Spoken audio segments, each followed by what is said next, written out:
Rebecca Argin, bonjour. Bonjour Christophe. Vous êtes anthropologue environnemental.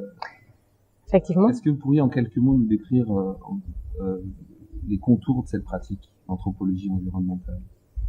Bien sûr, enfin, je pense que c'est très dynamique et dans la mesure où ça implique à la fois des liens entre la démarche anthropologique, c'est-à-dire les séjours de terrain, le travail ethnographique ou linguistique. Enfin, vous me direz que l'anthropologie, il y a l'anthropologie biologique et culturelle, linguistique.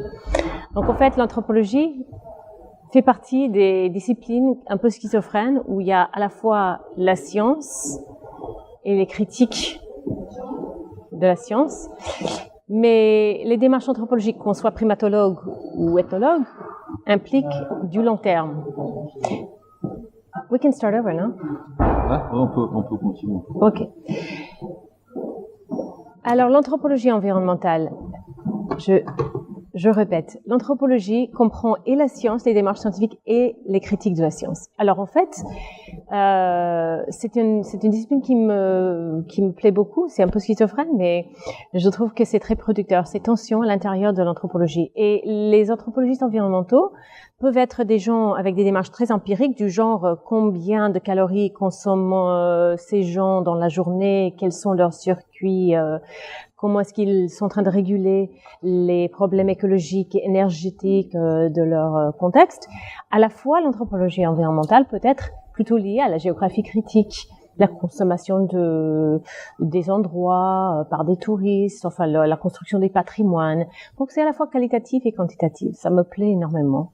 Et moi, j'enseigne et je travaille à travers un peu ces traditions en collaborant à la fois avec des primatologues sur les densités et abondances des gens et des animaux dans les forêts d'Afrique, et puis à la fois avec des historiens et des témoins de la diversité de l'écosystème du vivant permanent et de cette approche holistique de la complexité. Ça doit être effectivement passionnant. On s'ennuie pas. Quelques exemples en direction l'Afrique, apparemment, au terrain de travaux, de réflexion. Quelques exemples brefs de travaux qu'on puisse... Ouais, c'est curieux parce que en fait l'anthropologie environnementale est bien peuplée de gens qui étaient auparavant soldats ou missionnaires, qui sont restés sur le terrain, regarder de plus près ces systèmes très complexes. Moi, j'étais volontaire du corps de la paix. J'ai fait Peace Corps et c'est ainsi un peu un accident, enfin une circonstance un peu aléatoire qui fait que je suis maintenant africaniste. Et assurez-vous, enfin, c'était encore un petit peu impérialiste, hein, les sciences de terrain. Bon, on se dit, moi, je fais mes travaux par-ci par-là. Mais en même temps, ça donne lieu à des engagements au fil des années avec des communautés qui sont assez passionnants et dont on a besoin, je pense, dans ce monde. Moi, j'ai fait mon volontariat en tant apicultrice en République centrafricaine. Et c'est le pays en Afrique qui en est encore un, mais qui est en voie que je connais le mieux, où je parle des langues, où j'ai travaillé depuis des années. Dans ces quelques dernières années, j'ai également abordé des collaborations et des projets en Afrique du Sud, au Kenya. Et je collabore pas mal avec des facs et des instituteurs, des scientifiques dans des pays comme le Ghana et le Sénégal, où on essaye de renforcer les liens de collaboration entre des jeunes ingénieurs, experts en environnement, ressources naturelles, santé, avec ceux qu'on est en train de former dans les institutions de l'Amérique du Nord. Donc enfin, maintenant, c'est un peu ça, c'est vraiment des terrains en Afrique du Sud, au Kenya et en RCA, au Cameroun, mais des liens professionnels aussi plus largement définis avec des réseaux très dynamiques en Afrique sur la science, technologie, durabilité. Dans un des thèmes de ces assises du vivant inscrit réconcilier les vivants dans ces écosystèmes de complexité, et avec un propos tout particulier sur deux mots, solidarité et justice. Comment, à l'échelle d'un territoire, d'une nation, on réinvente cette dynamique de solidarité environnementale ou de justice environnementale quand on est témoin, anthropologue, témoin du vivant? Ouais, Effectivement, pour moi, quand je pense à mon éducation, il y a les 4 années d'université, puis il y a les 4 années de service et de terrain en RCA. Enfin, j'ai vécu 6 ans entre l'âge de 20 et 26 ans. J'ai vécu en RCA, j'ai appris ce que c'était que la solidarité écologique d'un point de vue des Centrafricains qui sont intimement liés à leur base de ressources naturelles et qui ont une pensée qui intègre beaucoup de concepts et d'idées, enfin les phénomènes autour d'eux sont en train de former leur façon de s'exprimer et de gagner leur vie. Maintenant, reparti aux États-Unis, je me retrouve plongée dans des mouvements de justice environnementale. Enfin, là, c'est des questions de droits civiques, c'est des questions de minorité, à la fois de la distribution des risques et de la vulnérabilité aux produits toxiques industrialisés et à la fois la participation des gens dans les décisions, les processus consultatifs sur l'industrie et la croissance économique. En Afrique, en ce moment, avec les économies qui se transforment très rapidement, les mouvements qui étaient auparavant plutôt environmental justice américains ont une pertinence énorme pour une nouvelle génération d'Africains. Et vice-versa, dans la mesure où, aux États-Unis, on a plein de mouvements back to nature, les gens qui vont repartir dans les Appalaches, vivre dans la brousse, l'autosuffisance. Quand on regarde les maisons que font les jeunes Californiens, on dirait une case pygmée.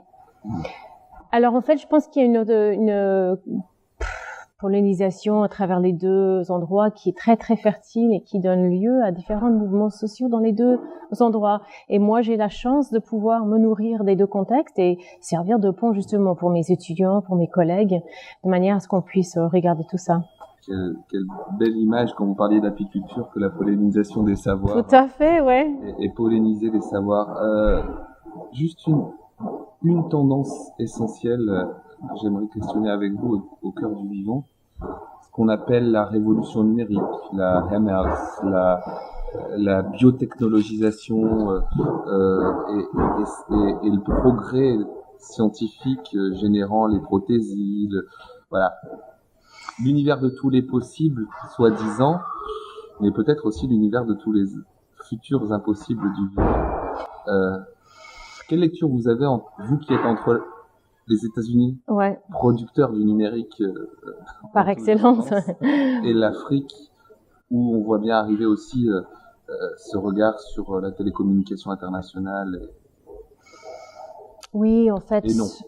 Oui, non. Ce matin, d'ailleurs, j'ai assisté à une séance ici à UNESCO Coal, c'est-à-dire des artistes et des gens qui sont en train de revendiquer le rôle constructif des médias et des technologies dans une reconnexion au vivant, pour que ce soit pour des gens de l'Amazonie ou des gens de l'Amérique du Nord, ça peut passer par la technologie. Je pense que là, il y a un défi passionnant et réel.